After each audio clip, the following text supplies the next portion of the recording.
ce matin pour la semaine de la persévérance scolaire. Je m'entretiens avec... Bonjour, je suis François Desruisseaux, psychologue à la clinique de santé mentale adulte, deuxième ligne à Vaudreuil-Dorion. Bonjour, Monsieur Desruisseaux. Aujourd'hui, on va parler de la profession de psychologue. Est-ce que vous pouvez nous expliquer un peu quel a été votre cheminement académique pour devenir psychologue? Bien sûr. Alors, le cheminement académique que moi j'ai fait, dans le fond, c'est qu'après le secondaire, je suis allé au cégep dans un programme général avec un accent sur les sciences humaines, mais avec une partie quand même scientifique parce qu'il y a quand même tout un domaine qui concerne la recherche en psychologie. Donc, au plan statistique, mathématique, il y avait quand même des bases à acquérir là. Et après mon cégep, j'ai fait un bac en psychologie. Donc ça dure 3 ans, 90 crédits. Et à mon époque, après le bac, on devait faire une maîtrise, qui est un programme universitaire de 2 ans, dans lequel on apprenait de façon plus concrète là, le métier de psychologue. Alors ça, c'est le cheminement que moi j'ai fait. Mais je sais qu'aujourd'hui, le cheminement est un peu différent. Et après le baccalauréat, il y a un programme, c'est un programme de doctorat qui est d'un minimum de 4 ans, mais parfois plus, pour toutes sortes de raisons, que les futurs psychologues doivent faire pour devenir psychologues et pouvoir obtenir leur permis à l'Ordre des psychologues du Québec.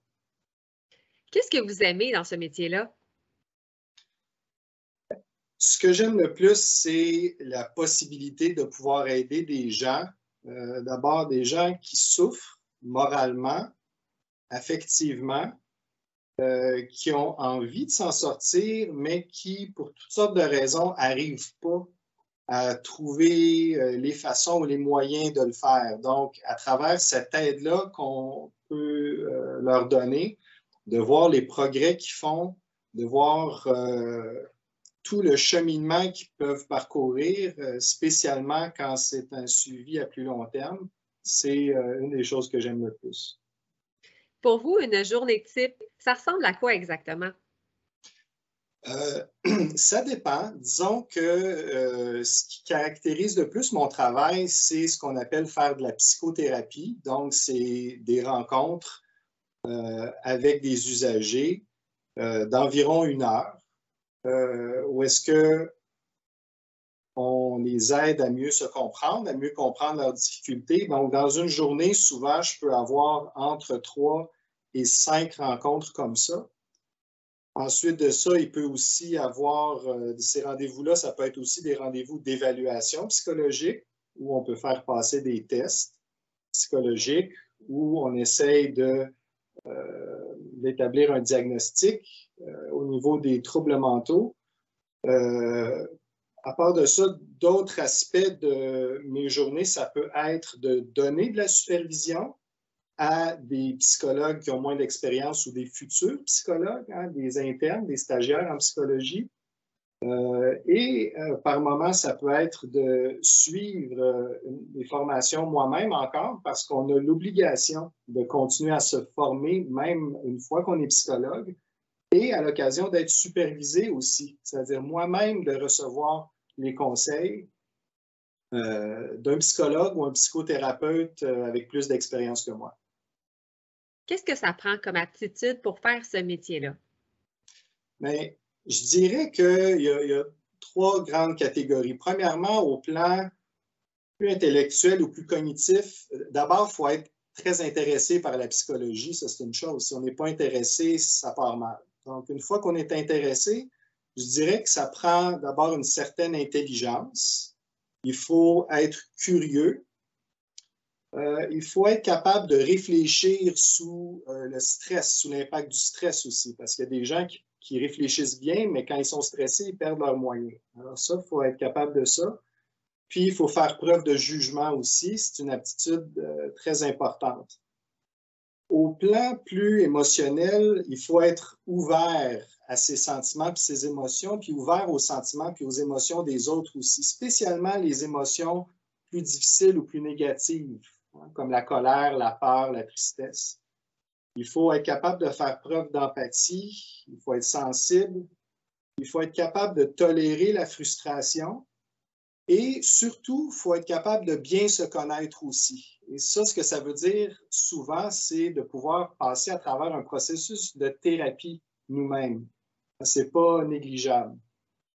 Finalement, au plan moral, c'est important d'être intègre moralement, c'est-à-dire d'avoir un bon système de valeurs à l'intérieur de nous.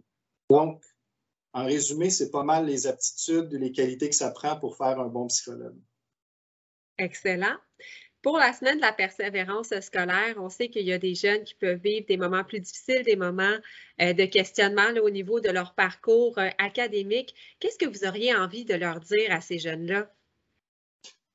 La première chose, c'est que je dirais à ces jeunes-là de ne pas se gêner pour demander du soutien, pour demander de l'aide au plan académique.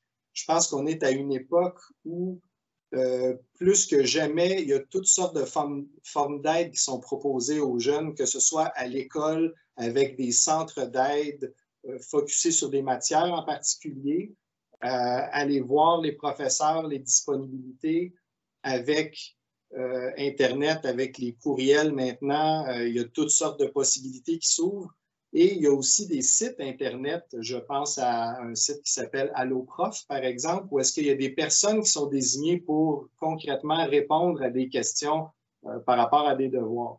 Donc, vraiment, quand on rencontre des difficultés, c'est d'oser demander. Des fois, il y a une peur qui nous paralyse, mais une fois qu'on a osé demander des explications ou de l'aide, tout est possible après ça. Et ça inclut oser demander à nos camarades de classe aussi, ce qu'on n'ose pas toujours faire parce qu'on craint de se faire garder de travers, là, mais il faut oser.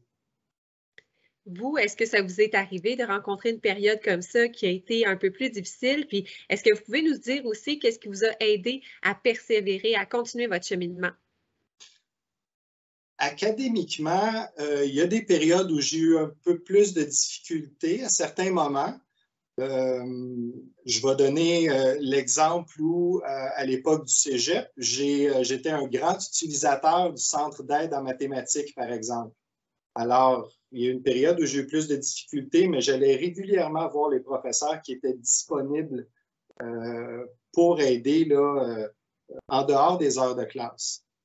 Un peu plus tard à l'université, dans des périodes où c'était plus difficile, je dirais que ma motivation m'a beaucoup aidé, c'est-à-dire de se dire, ben, on a des difficultés, mais tant qu'on veut, il y a des choses qu'on peut faire.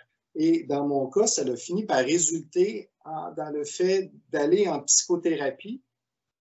Ça m'a aidé à certains niveaux à pouvoir surmonter certains obstacles que j'avais à cette époque-là. Et merci beaucoup, M. Desruisseaux.